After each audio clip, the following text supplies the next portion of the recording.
I think that's kind of taxation without representation. And also there's a lack of accountability there because we don't see where our money is going. San Diegans sound off about a proposed fee charging drivers for every mile they drive on local roads. Good evening and thanks for joining us. I'm Marcella Lee. SANDAG unveiled its $160 billion 2021 regional plan during a virtual meeting today. It includes a proposed driver's tax to help pay for road improvements and free public transit for everyone.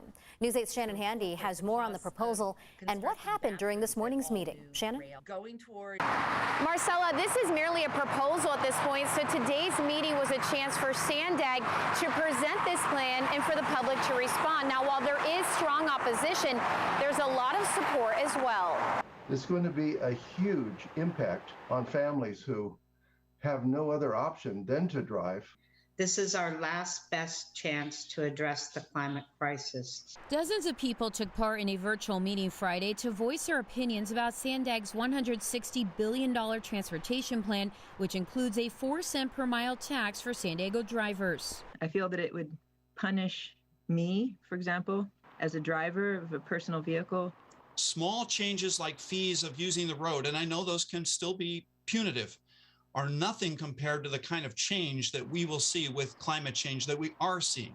How mileage will be tracked is still being figured out. As for the charge, which is still in the proposal stage, SANDAG says it would help fund San Diego's transit future, which would include more bike lanes, wider freeways, and free public transit for everyone by the year 2030. The key here is that we're working on a long-range transportation vision. These documents show the proposed projects, for example, a bikeway connecting Interstates 815 and State Route 94 in 2025, as well as several freeway corridor projects by 2050. SANDAG officials believe a tax per mile fee would bring in $19 billion by 2050 and is needed to offset a decline in gas tax fees since more people have turned to electric cars. Proponents say the plan, while bold, is needed to combat climate change. Meanwhile, opponents, including board member and Poway Mayor Steve Voss, feel it's too expensive and unfair.